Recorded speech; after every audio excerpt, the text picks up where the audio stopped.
Either you try to control it and do it, or you say to God, you do it. And all of a sudden, you're available for the level of miracles. People Yeah. say, once I have $5 million, I'll be abundant, I'll be generous. It's Yeah. like, you could be generous today. When you show up and you fully serve and you are a channel for something bigger than yourself, it's called love, it's called empathy, it's called kindness. You're overqualified to give that today. And the gifts are not exiting the business or having something fancy to post on Instagram. The gifts are moment by moment. Are you feeling and receiving the gift of life? And are you contributing to life? And every belief is a spell because you cannot outperform your identity. So if your thoughts are money is not safe or money will make me evil, you're not going to let yourself have it. You will repel it all day long. Guys, welcome my good friend, Cathy Heller. Cathy, what's going on? Oh my gosh, you're such a light. It's so awesome.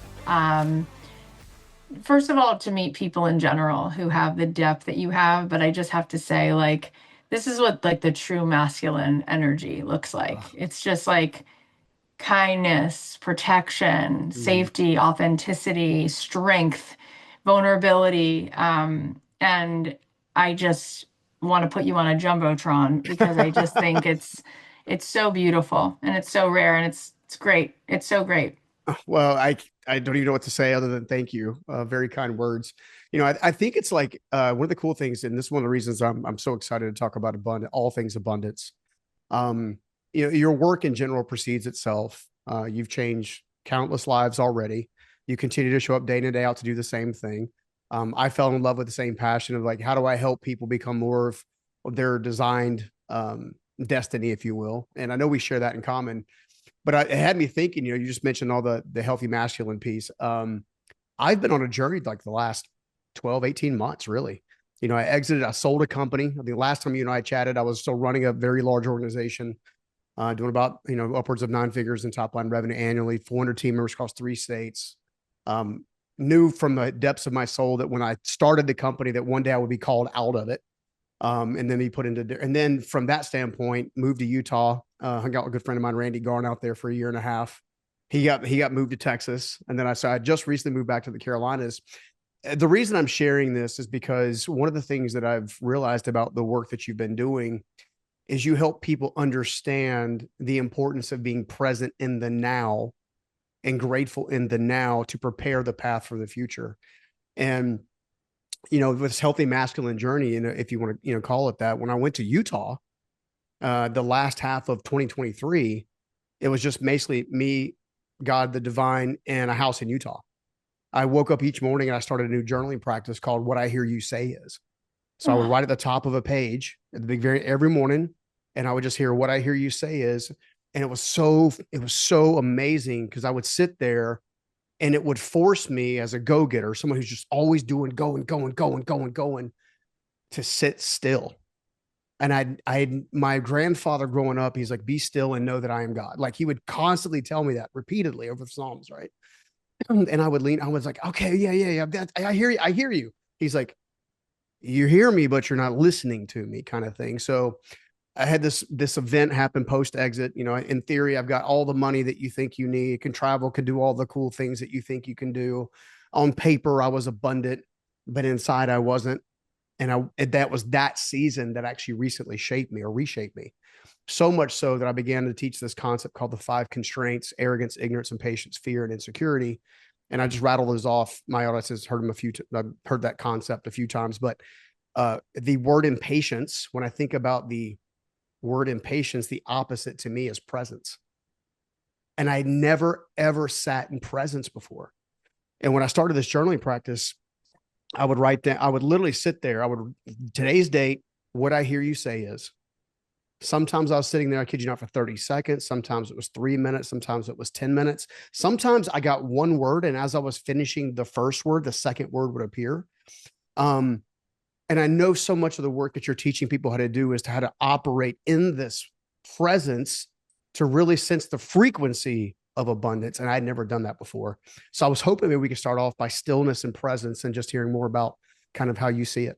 That is so beautiful. And I feel so honored to have just let those words wash over me. Mm. That is so it. There is nothing else other than that. Like so often people are saying to me, how do you create abundance?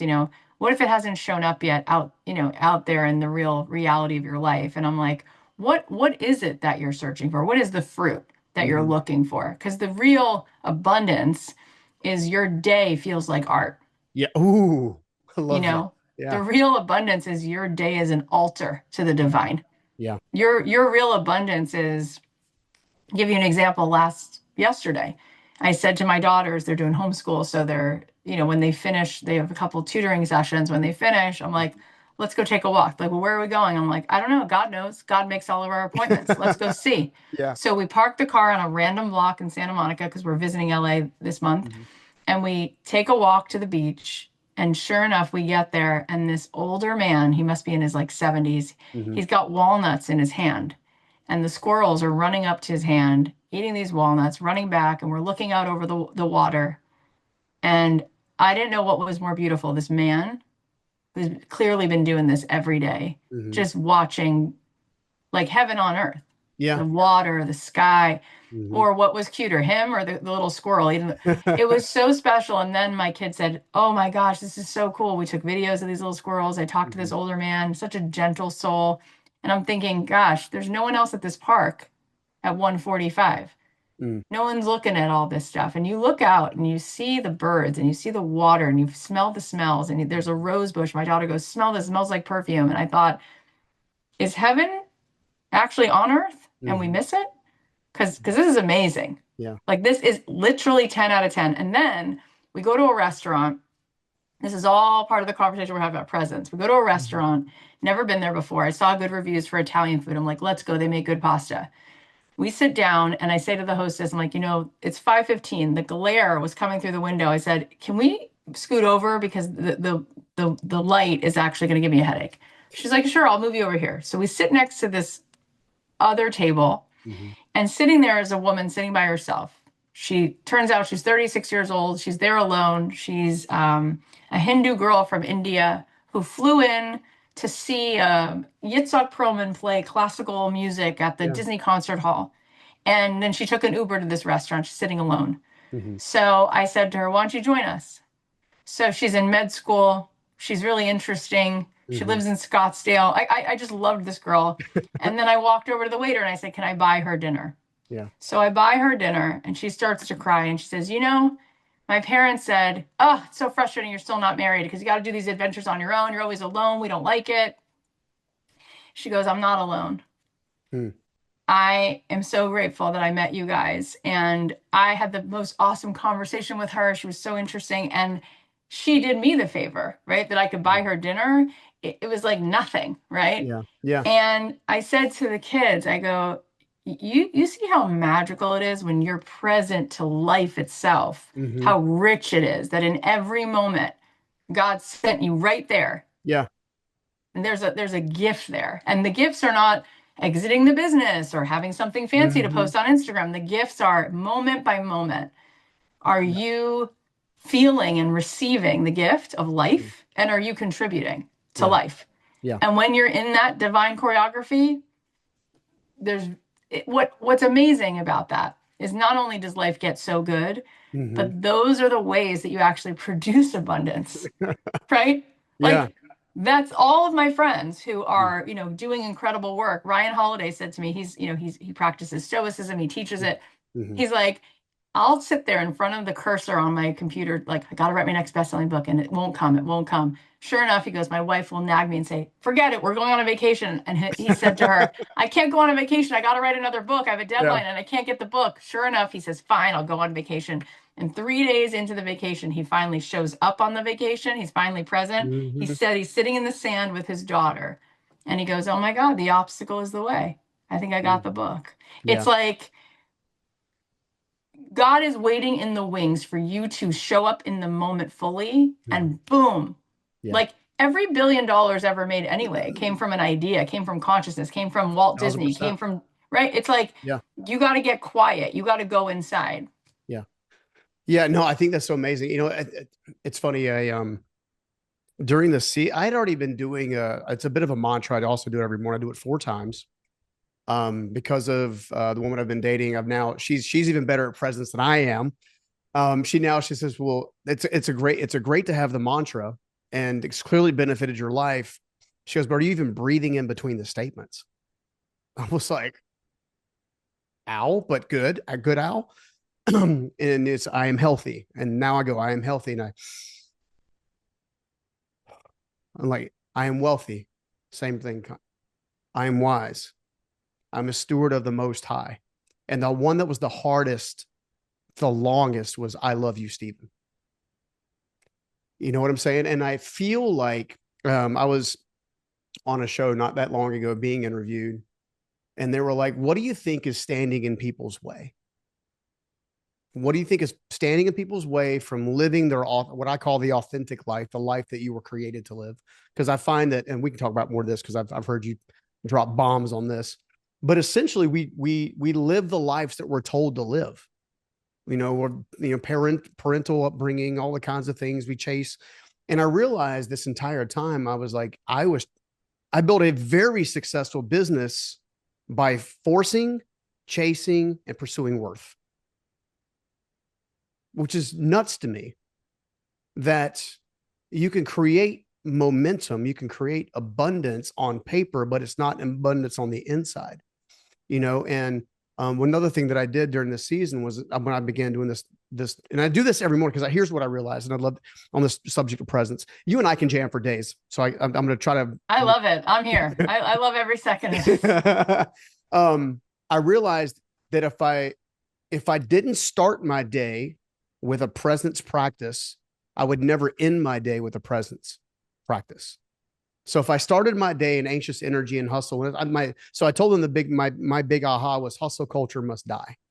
Hustle culture, not and don't have ambitions, don't have goals, don't have dreams and aspirations, but don't use anxious energy to pursue it. Instead, use embodied frequency to get it. And when I began hearing this new, that's so good. you know what I'm saying? I began hearing as I was listening to the audiobook. By the way, I just love your work.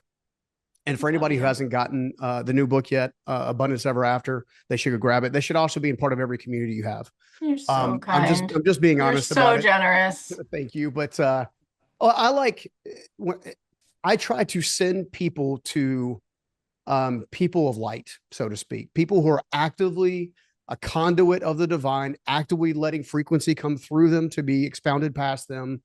And that's one of the reasons you and I have always jammed. But I share that to say that the other thing that I did, you just mentioned with Ryan Holiday, is back in February, I actually went to New Zealand for 3 weeks on my own on a sabbatical. So cool. With no like agenda. I partnered with an organization called Fast Pack. I met 13 strangers from around the world, traveled the entire country with 13 strangers for 3 weeks. That's so dope. It was epic. And I actually just got back from Greece last night, believe it or not, to make sure we did this. But I guess what I'm saying this is, have you seen evidence of, I feel like we have, but have you seen evidence of the importance of intentionally pulling away to kind of like find your way a little bit, like a sabbatical? Oh my God. Oh my God. 1 zillion%. 1 zillion%. We've talked about this a little bit, but I'll give you 2 examples. Well, I have so many, but one example is that after college, and everybody had a plan. I'm going to move to New York City. I'm going to go to law school. I'm going to go to business school. Everyone had a plan. I was like, I don't know what my plan is. I just want to get closer to God. I don't, what's my plan? I want to be in my divine assignment. I want to be of use. I want to be obedient. What's my freaking plan? And so I was like, you know what? I'm going to go to Jerusalem. And I thought I was going to be there for a few weeks. And I, of course, stayed for 3 years. And as soon as I landed, I was like, oh, the most productive thing I could do is to be still and know God, as you said. It was like the way I was seeing, when Moses was up on that mountain, what we believe is like God showed Moses like all the dimensions of this universe, how it works, the amount of compassion that's keeping the earth on its axis. You know what I mean? I mean, think about like which is a full-time job. Seriously, you think about how much compassion God has to have for us to like not send another flood. You know what I mean? Like it's massive. It's massive, right? But it's like I was watching myself relearn a whole new software program, right? And then when I Mhm. left and I moved from Israel to California, I then, a friend of mine took me to my first meditation, silent retreat. I thought, oh, Mhm. let me get some yoga clothes. That'll be easy. Oh my God. It was so hard. I was dying. I sat down the first 40 minutes. It was a week. I go, Mhm. a week of this? She goes, she sold me like this. Come with me. It's in Northern California. It's gorgeous. You're going to get to be in nature. You're going to get Have quiet time. fun. I'm like, oh, great. 40 minutes into a week, I'm like, my back hurts. I can't sit. Oh my God. I'm thinking, how does people sit still? Sitting still suck. Oh my. Then I was thinking, sitting still is harder than lifting weights. This is so hard. I was literally losing my mind, right? Yeah. Until the teacher said, because she could see a few of us struggling. So she Mhm. spoke, which you're not really supposed to speak, but she could speak. And she said, you're not supposed to sit in your mind. You're supposed to notice your mind right now. Just Mhm. watch it. Just be curious. Don't judge Mhm. it. Just witness. Like, are you thinking about what you had for lunch? Are you thinking about how angry you are at your cousin for what he said? Mhm. Like, just find it fascinating. Just be in Yeah. non-judgmental awareness. All of a sudden, I was like, oh, I don't have to stop my thoughts. I can just notice. But the point is, every time I've done something where I slowed it, pulled the car totally Mhm. over to the side of the road, the mic drops, right? Yeah. Because as above, so below, the inner world, the inner resonance, the Mhm. inner presence, the inner connection we have to God and to the way that we are constantly being led Yeah. to the right place at the right time. When that's in sync, it turns out that life is actually a path that there is only synchronicity, Yeah. right? When we get out of the way, stop trying to control it. Yeah. And another time was I went to Onsite, which is Bob Goff's program, Mhm. Bob Yeah. Goff I've and had Bob Miles. on the show before. Yeah. I mean, I knew you would know him, so I said him by name. He's literally like, if Jesus had a refrigerator, he'd have Bob's picture on his fridge. Because no, he's just the best. And Yeah. I was like really reluctant. I'm like, you have to give up your phone. This is going to be so uncomfortable. And Mhm. I went for a week and I came back. It's interesting what you said about I love you, Stephen. Remember you said that's like Yeah. It was it the was so hardest thing I tough. ever had to say to myself. And on the way home, I read a book by Donald Miller, which of Mhm. course I know Donald Miller through the Yeah. business world, but he went to Onsite. So he has his memoir of his experience at Onsite in the gift shop. And yeah, it's really beautiful and Wow. vulnerable. So it's called Scary Close. And Okay. I read it on the way home. And he talks about how the hardest thing was to let somebody actually close Mhm. because he'd have to actually receive love and know Yeah. that love is not earned, but it's just you let somebody love you. You Yeah. let someone see you. And I got so much out of that on-site experience. And when I came back, it actually, you would think it would have nothing to do with my business. Mhm.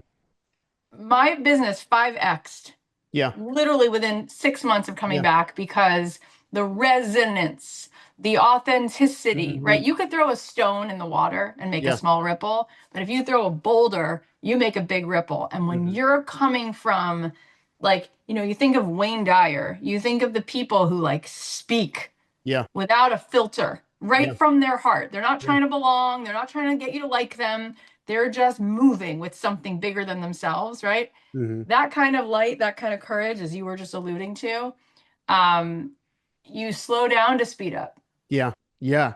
You know, again, I love chatting with you because we literally could go for days. One of the things that I just had a thought of is, or that came up for me right then, was when I was in New Zealand, even though I went without a clear agenda path, this is because you mentioned synchronicities. I want to kind of lay this on late.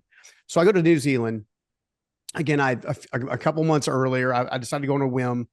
I just like, hey, every time I have a significant event in my life, I always go. I always do a sabbatical, right? And so I go there, and I pray, I meditate, I even use tuning forks from time to time. I sound like I just like all the things, Me right? too. I'm I like, love give me you. some frequency, just have it vibrate, right? And it's funny because I got there and I'm there for almost the entire 3 weeks. And I feel like I was going with the intent of searching, kind of like you were just saying, like searching, like tell me what my next step is. What am I missing? What am I not seeing? What's my perspective? Da da da. And it wasn't until I stopped and breathed, literally just I'm letting go. I don't have any control. I have nothing. Yeah. I just want to be I just want to be an antenna of sorts, right? That I kid you not, the last 2 days I was there, call it 3 days because of the time change or whatever, but last I had 37 synchronicities hit in a 30-minute window. And I was just bawling. Like all these things that I thought earlier in the week were inconsequential and ended up becoming on stacked on top of each other a monumental like thing. I literally came back reborn again. And I feel like I've gone through this death and rebirth things many times, but So beautiful. I feel like one of the things that has to happen. I heard you talk about this with money, but it's funny because I find that people love just finances, relationship, and purpose. Right? They spend almost all of our time and energy on Sure. those three sectors, and then you were given this amazing teaching on using abundance, if you will, manifestation, to help people understand kind of like you think money is used this way, but it's actually kind of used differently. But you did it by actually asking them, I thought was an important question. What did your parents tell you about money? So it makes me think, what did your parents tell you about money? What did your parents tell you about relationships? What did your Yep. parents tell you about you? Right. And what I thought was so interesting was the exercise that you had people do. Because as soon as you did it, I was like, I see now. So I'm curious, would you mind just kind of like sharing that little exercise real fast? Well, we do a few of them and we do a few of them in order. One of them is Yeah. we have people write themselves a check. Mm-hmm. Is that the one, or is it the one where you This is say the one where money you actually had is? them discuss what their parents taught them about money. Well, we have a couple ways of doing it. One way of doing it is we kind of put a family tree together where we Mm-hmm. write down like grandma, grandpa, Mm-hmm. and then we draw an arrow to dad, and then Mm-hmm. grandma, grandpa, an arrow to mom, and Mm-hmm. then dad to you and mom to you, right? We write that down. And sometimes people don't know because they didn't know their grandparents. Sometimes Yeah. people don't know because they don't know what their, maybe sometimes they don't know their parents. Mm-hmm. But whoever they do know what the belief was about money, we have them write it down and what got passed down to them, Mm-hmm. right? Yeah. And then we look at, okay, so to your father, money was what? Struggle. To your mother, money was what? Power. Mm-hmm. Does it grow on trees? Is it easy? And when you look at it, you realize that there's two levels of mind, right? One level of, and you know this, but Mm-hmm. just to kind of go into the exercise, there's two levels of mind. One level of mind is thought, right? Mm-hmm. Which is usually a program, Yeah. right? These aren't even yours. They're not your thoughts, Mm-hmm. but you think them, right? And you think them why? Because somebody programmed them into you, Mm-hmm. right?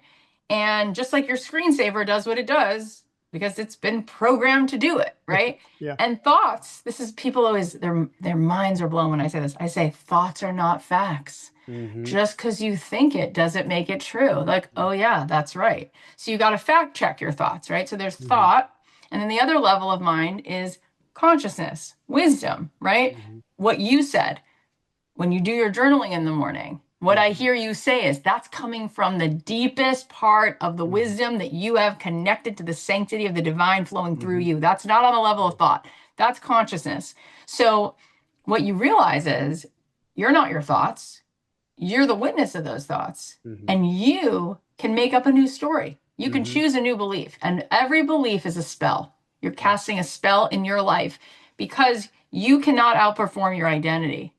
So if your thoughts are money is not safe or money Mm-hmm. will make me evil, you're not going to let yourself have it. You will repel it all day long. Same You'll thing with sabotage it. relationships. Yeah. Yeah.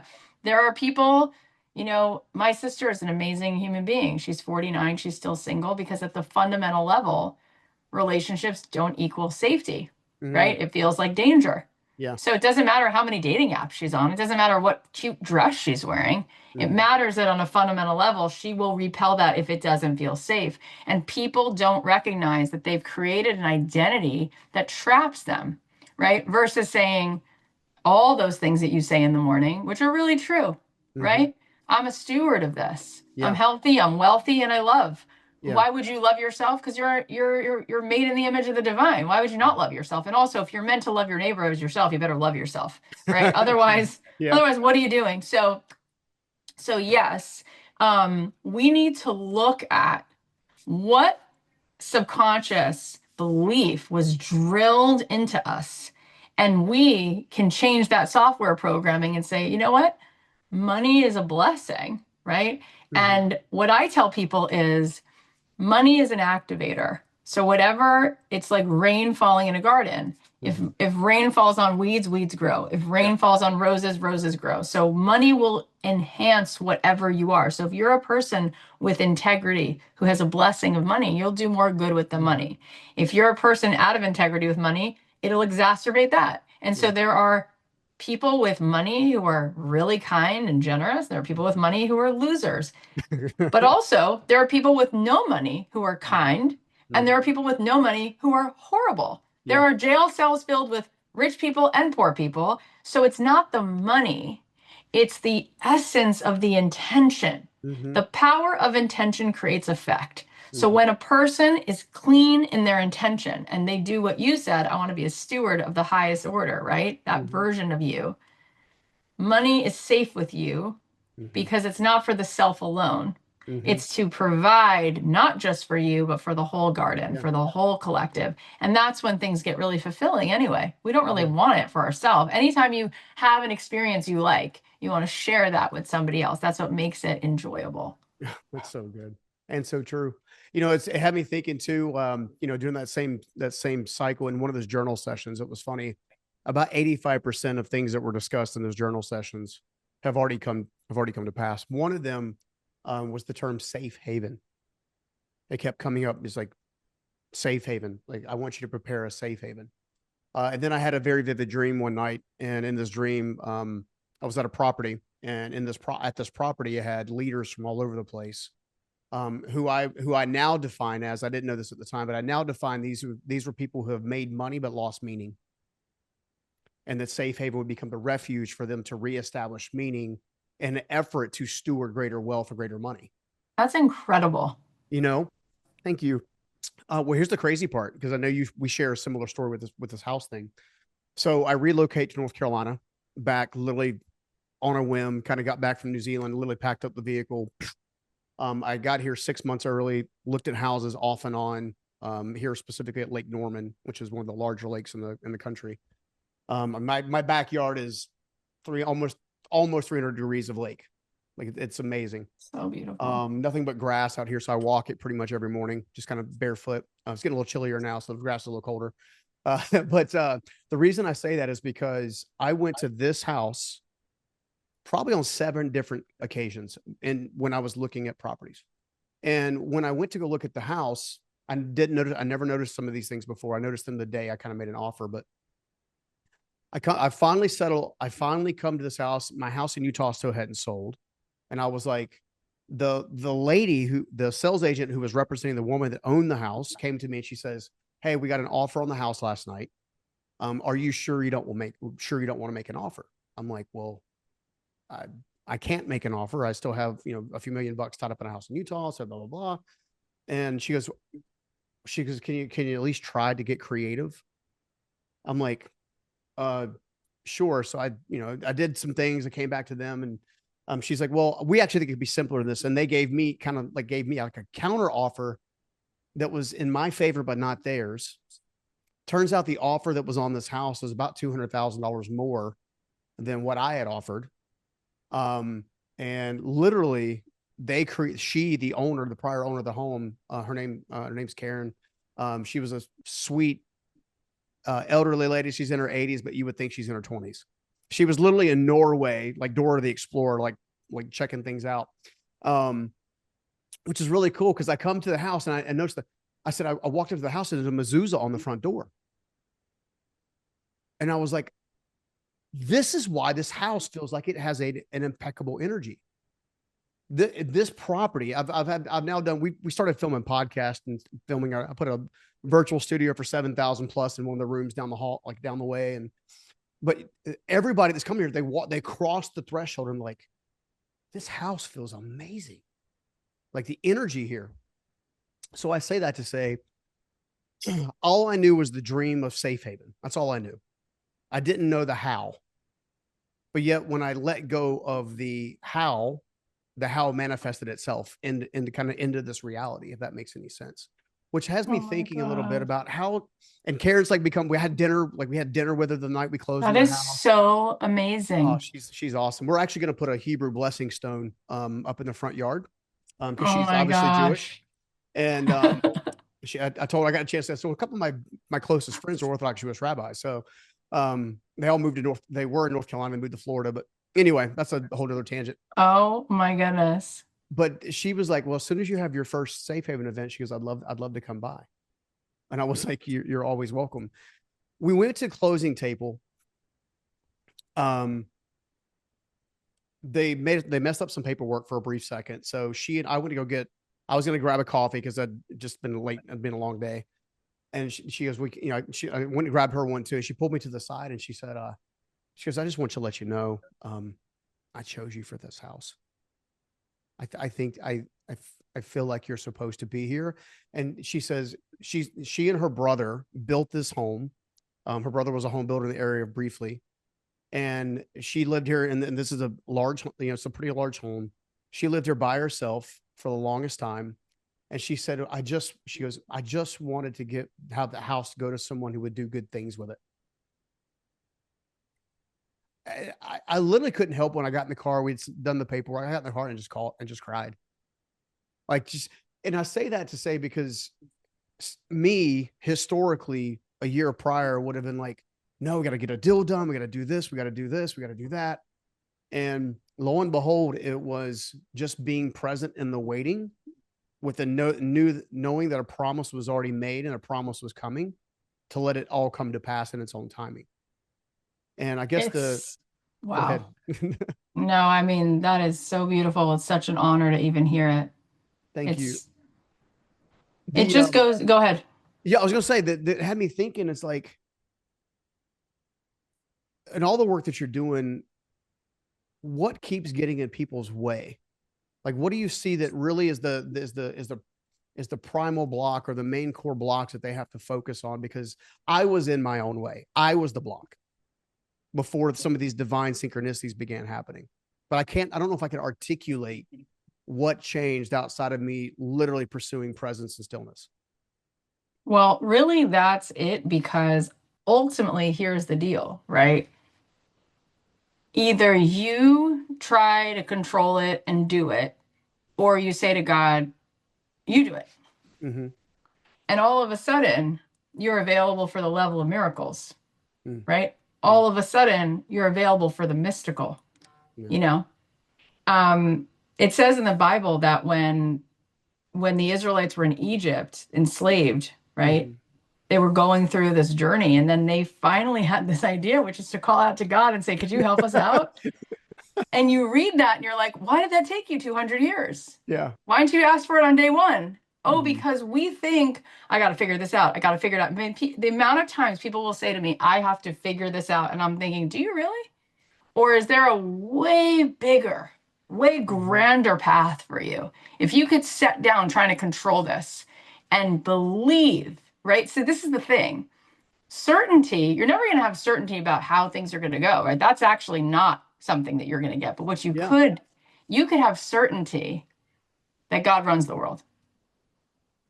And when you have that certainty, you don't believe in the illusion. You say, Mm-hmm. I know it's here. I know it's going to come. Right. Mm-hmm. And because you trust in that, you're now available for that level of the miracle. Yeah. Right. And that's when life gets really, really good. Because what do we really know? Yeah. Right. When I moved out to Los Angeles, I wanted to be a songwriter, because all my life, that was the thing that Mm-hmm. I thought made me special. That was the thing I loved to do. And Mm-hmm. so I got a record deal at Interscope. And then I got dropped. And then I got a record deal at Atlantic Records. And I was like, oh, cool, I'm going to do this. And then I got dropped from Atlantic Records. And I wound up writing music for TV and film for 10 years. And I had songs of mine on different Mm-hmm. shows. And my friends would be like, oh, I heard you on Grey's Anatomy or whatever. Fine. It was kind of cool. But then I heard God say, I sent you to use your voice. Mm-hmm. You really think your voice is best used in the back of a McDonald's commercial? And so I started a podcast called Don't Keep Your Day Job. And at the Mm-hmm. beginning of every episode, I would say, God has put you on assignment. Mm-hmm. You're not here to do a job. You have a life's work. Yeah. And I don't know what it is. It could be listening to people. It could be painting. It could be doing math. It could be playing basketball. There's something that when you do it, you channel greatness, Yeah. right? and I want you on assignment. And that Yeah. thing, I started it in my closet and it took off. And then from there, we've just been having a deeper and deeper spiritual conversation pretty much. But I didn't know what was best for me. Right. And Mhm. so when I set it down, it was even easier than recording these songs and dressing like someone I don't want to dress like and touring the country. No, no, no. Yeah. Instead, it was like, how about just talk over people? How about just use your voice Mhm. and I'll give you the words? And you can then be wherever you are and just love people into life. Yeah. Right. And so the name of the game is, if you look out in nature, nothing's rushing. Mhm. Trees aren't urgent, they're not rushing. Everything's being provided for. There's so much abundance, there's so much provision. But we get so worried that there's not. So we start to try to like get in the way, try to hustle and figure. It's Yeah. like, no, no, no. What if it's waiting for you to trust and just be led to what's Mhm. going to be the next divine synchronicity? And boom. I mean, I was checking into the hotel I'm sitting in right now. I was checking in last Friday at 1:40 in the afternoon on a Friday, just random time. I go to the desk, and Yeah. as I'm checking in, I look over and Marianne Williamson's checking in, and she turns to me and she goes, Cathy Heller. She goes, there are no accidents. We're both checking in the same time. I didn't know she was going to be in LA. And she goes, Yeah. can we have a seat? And so we know each other. We sit down. We're catching up. She's telling me about her new book. She's telling me Mhm. about, the mystical Jesus and what she's working on, all this stuff. And I'm like, and then she turns to me, she goes, what did I say? There are no accidents. She goes, God makes all my appointments. I go, that's right. You don't have to do Mhm. anything, Yeah. but how do you wind up at the right place at the right time? Yeah. When you know that he's always aware of your address Mhm. and there is always, he's your CFO and Yeah. it's always bigger than what you think. Mhm. You move into the energy of that solution, you're going to walk right into the solution. It's so much bigger. It's that we are so sure we know, and then we think we got to figure this out and figure that out. It's not how it works, right? Yeah. All of the best things. It's like, how did you and I meet? It's being on the same Yeah. radio station. I don't know. Yeah. It's not like we like sat down. It's just Yeah. the most delicious things come into your life. Mhm. I wound up going to Jerusalem because that story. I went to meet my sister in Yeah. Orlando and I got lost. And so Mhm. by getting lost, I wound up getting there late. She had already left for the airport. I met this rabbi and I was like, who is this person? I've never met someone like this. And he's Yeah. like, yeah, this is there's a whole other path to understanding the Mhm. universe. Yeah. Do you want to come to Jerusalem? And I'm like, I guess that's where I'm going next. So, Yeah. what if you're never lost? What if Mhm. there's something looking to have a relationship with you? And also, I would just say that you said it earlier with this struggle that we all have to like love ourselves, right? Mhm. Because the light of God is so infinite, it's so big, Mhm. and it's looking for a vessel to pour through, Yeah. right? Wherever there's a crack, the light's going to come right through. Mhm. When we don't feel worthy of being a vehicle for the light, we block it. Mhm. And what we have to remember is God doesn't care about how impressive you are. He doesn't Mhm. care how much how many good college degrees how many letters you have behind your name, or what Yeah. your zip code is, or how tall you are, how short you are, what you look like. What matters is that you're just a willing recipient to emanate goodness, Mhm. to emanate kindness. And the most impressive people are the most loving, present people. So why would you not love yourself when who you are is someone who wants to raise their hand to say, I just want to be a steward of love and kindness Mhm. and compassion. What's not to love about that?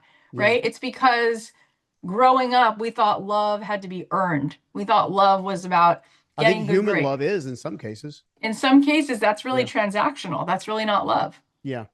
you Yeah. know? So when we start to come back to being available, then all of a sudden we can open up Mhm. to allow for more to come through us. Mhm. I think that people are eating crumbs when there's a whole buffet and you're just not Mhm. allowing yourself to take from it. Yeah. And I think that God created a world that's so beautiful because he wants us to enjoy it and Yeah. share it. And we almost think that we feel guilty around enjoying it and having it. Mhm. So then we like block ourselves from having it. It's like, who am I to have it? Well, maybe you saw parents who felt like, who am I to have Yeah. anything? So they think that's humility. That's not humility, Yeah. right? King David had an empire and he was so Mhm. spiritual, wrote all these Psalms. That's humility. It's like, Yeah. in having all of this, do you still know where your bread is actually buttered? That's humility. Yeah. Yeah. I've got a new book coming out next year called One Part Lion, One Part Lamb, A Leader's Guide to Rise, Lead, and Last. And it's actually largely built on my own journey, but also on King David's. I've always told people all the time, I said, he was made a king in a cave, not a king in a palace. That's right. That's where he proved that he had the character to carry that mantle future into the future. But one thing that's very unique about King David that I always felt was really, really unique was there was even a time he put on the ephod, which was priestly garments he wasn't supposed to be wearing. But he was in tune with God to know that, hey, I am a both a spirit and I'm also a warrior. I'm both I'm a poet, I'm a songwriter, I'm also a warrior. Like he had Amazing. this amazing ability to embody the best part of humanity, which is why I believe it says that he was, he was a man after God's own heart. I feel like God just wants us to be connected. Like he just wants us to be true. And what I've realized, and I had this epiphany when I was flying back from Greece, it's like, I don't know where this came from other than divine, but a little bit of a download is like, we spend all of our time trying to create truth rather than just tapping into truth. It's like we follow what, like we're chasing, like, Oh my well, God, you have so your good. truth and I have my truth, and you have your truth and I have my truth. I'm like, what if it's just truth? Like, if it's truth, it's not biasable. Like it can't have bias, right? Love is truth. They say that, and I would believe this too, that the only higher frequency than love is authenticity. That's right. Right. So the magnetic position of attracting is Truth. not doing, it's being. Right. And I've had such a hard time learning this lesson. I always used to joke around. I'm one of the more stubborn children. Like I have to like put my finger in the light socket and like do the dumb things to kind of really get it. But anyway, I know we're going to run up on time, but if there's one thing that you think is probably the most confusing or somehow the most distracting about what it really means to walk into and create abundance from the inside out, what do you think it would be? I think it's that we think on some level it's confusing because we're chasing piles of things. Mm-hmm. And really, the deepest abundance is the feeling of really hearing those kind of divine downloads or Mm-hmm. being enjoying your own company, feeling inner peace, having the perspective that you see the beauty all around you, like that, that is a mic drop, just having that. And so I think that wholeness creates abundance, lack Mm-hmm. doesn't create it. So when we're thinking that we need something outside of us to feel bigger and greater, we're just going to keep pushing it away. But Yeah. when we actually uncover the depth and the wholeness and the that portal where we can Mm-hmm. get downloads like you just got, that's real abundance, right? And that Mm-hmm. lives within you. And so when you walk into a room, you don't walk in like you need something. Mm-hmm. You walk in like you're there to give something. Yes. So when you have it to give, Mm-hmm. that is what is reflected back in your abundance. Yeah. When you're looking for it outside of you, that is literally where the block is. And Yeah. so, Matthew McConaughey's, you reminded me of him a few times. And when you said you went on the sabbatical in New He Zealand, has a that's lot like, more hair than I do still. that's, but you're both just as awesome. And Thank you. he said to me that, I mean, he's told this story so many times, but I had a fun time talking to him. But he said that when he walked in to read for the movie A Time to Kill, Mm-hmm. he wasn't supposed to be able to read for it. And his agent was like, well, they're not even considering you for the leading man because you don't have any big credits yet. Mm-hmm. And his mom called him and she said, don't walk in like you're trying to buy the place. Mm-hmm. Walk in like you own it. Mm. Like you Yeah. don't need anything. Yeah. You're there to give it. Yeah. You got it Oh, already. that's so good. Right? Yeah. And that story of Nelson Mandela, he's like pacing and he's like, I'm never going to get out of here. And then one day he's like, what if I could get out of here? And so he Mm-hmm. starts writing to the US government until one day Mm-hmm. he gets a letter, we're going to get you out of there. And then he Mm-hmm. says to himself, who's going to lead this nation? Mm-hmm. And then he says, I'm going to lead this nation. Yeah. Boom. Yeah. Now well, what the heck is that? Mm-hmm. Well, you already been anointed. So where the heck are you? Yeah. when I started my podcast, I just felt the assignment. Mm-hmm. Like, you know, open your heart. Words from the heart enter the heart. Just do it. Mm-hmm. Stop looking at the outcome. Yeah. Come from what you have to give, not from what you need to get. Mm-hmm. And when you come from that place, the vibration is different. The Mm-hmm. frequency lands differently, right? Mm-hmm. And now all of a sudden I was like, whoa, how did we amass 55 million downloads? I wasn't even trying to. I really wasn't. It's because I wasn't looking to get it. I just wanted to give it. Yeah. And so that's abundance, right? People say, once I have $5 million, I'll be abundant. I'll be generous. It's like, you could be generous today. So what I would think about is, what is inside of me that I've been saying, I'm not expert enough, or I don't love myself enough to, it's like, no.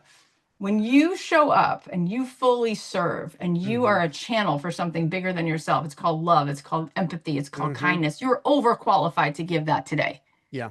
So I don't want to see anyone sitting it out, right? Yeah. Then from there, it's like you show up and moment by moment, your job is not to try to get some big accolade. It's to be present every second of the day with whoever is in front of you, because that's God's put you on assignment with that person. Yeah. And when you're aware of how big those little moments are and what you have to give and how significant you are every time you show up with wholeness and give, abundance cannot miss you because it's a match to that. So good. It's so good. It's why I love it to death. Well, I want to honor your time commitment. I know you got the girls next door and they're about to finish up school and whatnot.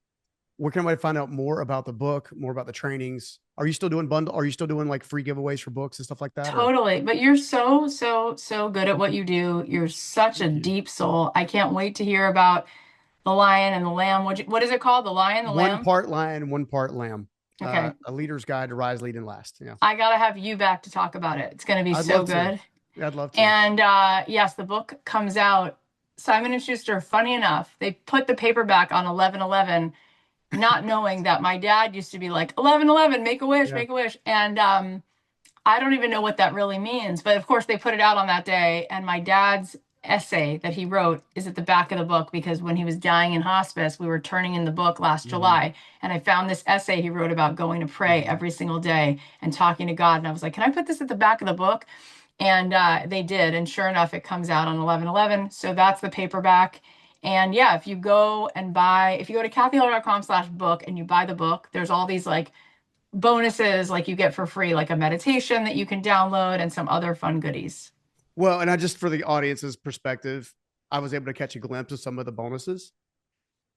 Knocked out of the park. Well, absolutely. it's funny. You're giving all the stuff away that you usually charge thousands of dollars for. So it's like they're buying a book, but they're really not buying the book. They're actually getting a bunch of free stuff.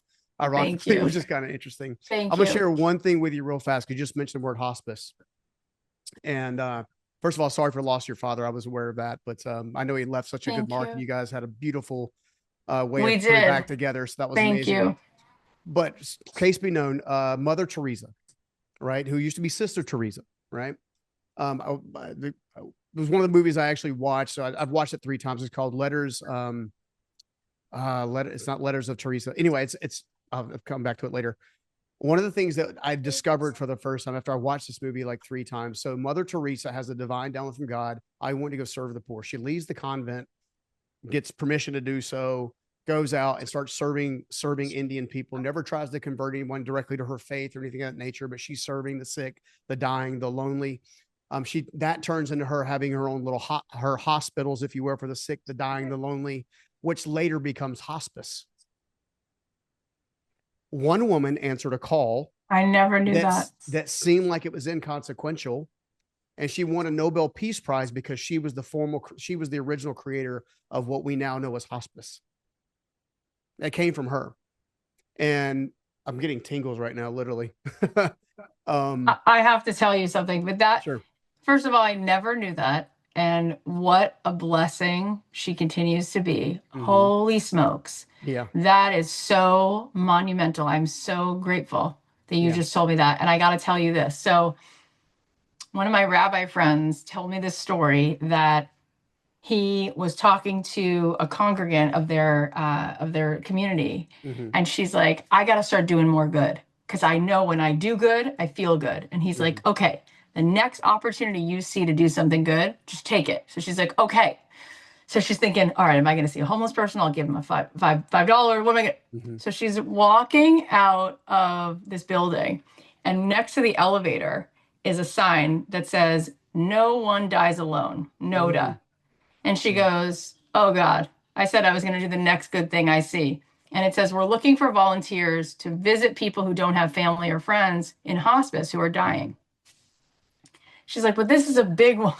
But she decides to say, she said, I Mm-hmm. told God I was going to do the next thing I saw. She pulls the number off, calls up. You won't believe this story. She calls up and the woman says, okay, we'll schedule you. You know, this is really it's a big kindness because you're going to be meeting with people who don't have family or friends to visit them while they're Mm-hmm. dying. And it's beautiful. Mm-hmm. She gets set up with this particular patient. She goes in, his eyes are closed. He's days away from death. Mm-hmm. She sits by his bed, holds his hand, you know, every once in a while puts ice on his whatever. Every Mm-hmm. once in a while he talks a little bit, but mostly not. She winds up, he dies, and she's been there every day for a couple weeks. She winds up sobbing. She's like, I felt so connected to this man who I never Mm-hmm. even met, never spoke to, just sitting here with him. And of course, because the love we get is a love we give away, right? Mm-hmm. She Yeah. calls her mother and she says, Mom, I did this thing for the last couple weeks. You know, it was just wild. This Mm-hmm. woman's like in her 40s. Her mom says, what was his name? And she says, well, what does it matter? You don't even, you know, why would you know him? She's like, what was his name? So she just tells them her mom his name. Mm-hmm. And she says, you know what's wild? She goes, you know what you don't know? She goes, he's the doctor. He's the OBGYN who delivered you. She goes, and you know how, Wow. she goes, you know how awesome it is? She goes, we had a touch and go situation when you were born, Mm-hmm. and he was instrumental in saving your life. Wow. And she goes, God set it up so that you would be there for his exit. And I just lost it. Yeah. I was like, and I heard this story and I was like, we think we know what it is to have a rich feeling or a rich Mm-hmm. moment. Nothing comes close to that. Mm. Well, we got to stop rushing so we can experience them.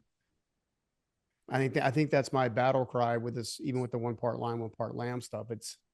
I want people to be able to walk in both energies simultaneously in a healthy way.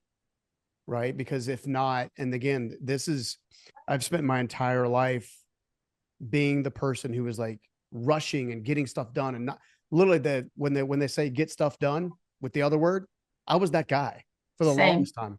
And now I'm like, get stillness done. Yeah. I It's been, completely relate. 100. When's your birthday? January 26th. Okay, January 26th. No, I just Oh, I completely got a and weird, totally weird makeup in my chart and stuff. So I completely relate to the piece of stillness, and I just want you to know that in this moment in time, exactly where we are right now, you are so needed. thank you. You are such an exceptional person, and your capacity to to come from so much love and then speak so much wisdom is why people can hear you. It's Mm. that combination of love, which is the real strength in the world, and the wisdom. And I just have a feeling that God has placed a really big assignment for you to bring so many people back I, to the depth of their true path. I received that. I know I got to get you off this call.